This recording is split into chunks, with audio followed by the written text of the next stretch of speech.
My name is Armin Mirzayan, and I'm a practicing dentist in downtown Los Angeles, California. My wife and I, who's a dentist as well, started our practice from scratch a good dozen years ago, and we've been really thrilled with how far the profession has taken us.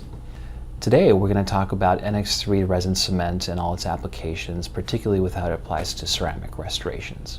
One of the great features of the NX3 resin cement is that it is truly a universal adhesive resin cement.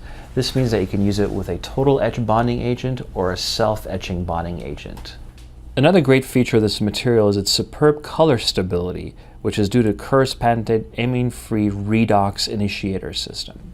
The NX3 resin cement has many indications of use. Whether it's ceramic or metal, it doesn't matter. You can use it for inlays, onlays, partial crowns, or even PFMs.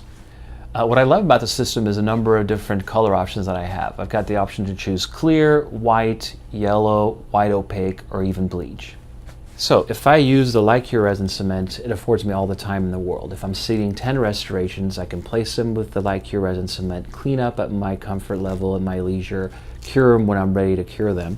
As the dental assistant is preparing a ceramic restoration, personally, I'm getting the field ready for cementation. Isolation, suction, and hemostasis are absolutely critical for this process. Personally, I like to apply the ExpaSeal product onto the sulcus around the restoration to gain hemostasis. It's imperative to allow enough time for the hemostatic agent to run its course and be effective. This usually takes a couple of minutes with ExpaSeal. I then pack cord into the sulcus to prevent any hemorrhaging while I'm flossing around the restoration. Once I've got the tissue isolated, then I prepare the tooth structure for delivery. Ideally, you want to use a material that will disinfect the preparation if it's a vital tooth structure, get all the bacteria removed from the tooth structure. At this point, I like to either, if I'm doing a total etch technique, use a phosphoric acid etchant, rinse it off, and dry it, but do not desiccate. With non-traditional preps and relying on enamel and bond strength to retain my restorations, it's very imperative that I absolutely bond correctly to the tooth structure. What NX3 allows me to do is, for one, I love the way the ceramic restoration blends into the rest of the tooth structure and you can't delineate where the margins are. So the color stability or the color options I have really pronounce that for me and make the restoration look very aesthetic. As you know, there's some intricate steps you need to follow very diligently to make your restorations last a long time and be a great success for you. Let's first talk about how to treat the ceramic restoration. You must hydrofluoric acid etch the restoration, rinse it off, dry it, apply a silane, and thin that out. After silanation, you need to bond your resin agent onto the ceramic restoration. Fortunately, Kerr has a silane that has the bonding agent built into the mechanism and the chemistry. So you can apply both of those things, thin it out. What's important to understand in 5th generation bonding agent is that you have the primer and the bond, and one's hydrophobic, the other one's hydrophilic, and they're mixed in one bottle. To summarize why to use the OptiBond Solo Plus and NX3 resin cement materials, because it affords me great ease of use and great predictability. When I committed to placing all ceramic restorations, I really struggled with bonding. The whole process was very intricate and technique sensitive, and I really struggled. But now, with the combination of the OptiBond line of bonding agents and the NX3 Universal Resin Cement, a lot of those issues are addressed for me. The ease of cleanup, the color stability, and the long-term results I'm seeing on these restorations on recall really make NX3 my resin cement of choice. Looking at the sheer bond strength of NX3 to dentin and enamel using OptiBond Solo Plus, you can tell that it's well above the accepted range of 20 to 25 megapascals. Generally, the industry standard is if you're above 25 megapascals in sheer bond strength, that's a very acceptable cement to use for bonding restorations. You can clearly see NX3 is well above that range, both bonding to dentin and enamel.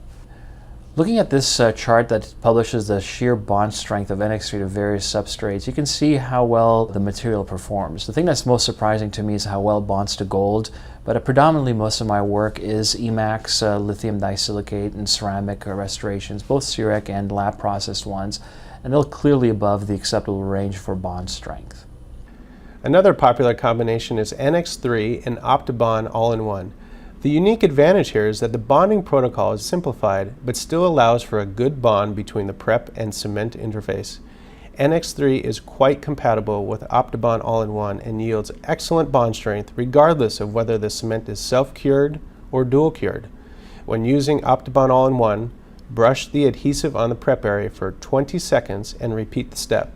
It is very important to carry out this step in full.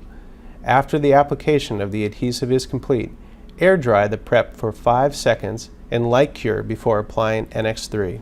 This chart here shows the shear bond strength of NX3 to dentin enamel when using OptiBond All-in-One. Whether it's dual cured or dark cured, bond strengths to dentin are over 30 megapascals. Bond strengths to enamel are over 26 megapascals as well, showing excellent bond strengths. NX3 can be used in combination with Kerr's newest addition to the OptiBond line, OptiBond XTR.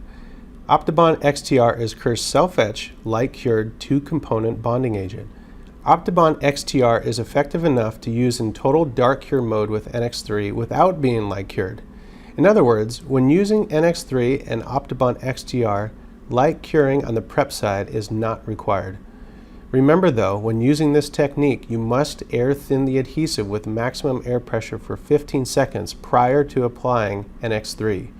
So when using OptiBond XTR in dark cure mode only, apply OptiBond XTR primer to the prep area for 20 seconds, air thin, then apply OptiBond adhesive for 15 seconds onto the prep area, and finally, air thin the prep for 5 seconds if light curing after, or 15 seconds to use in dark cure mode before applying NX3.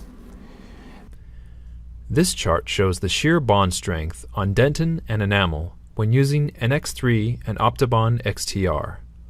Whether dual cured or dark cured, NX3 and OptiBond XTR shows exceptional bond strength to both dentin and enamel without a separate etching step. This chart here shows the shear bond strength of NX3 and the new OptiBond XTR. It works on a variety of materials from dentin to lava and composite, which all show bond strengths of over 35 megapascals. This chart shows that NX3 truly does have universal capability.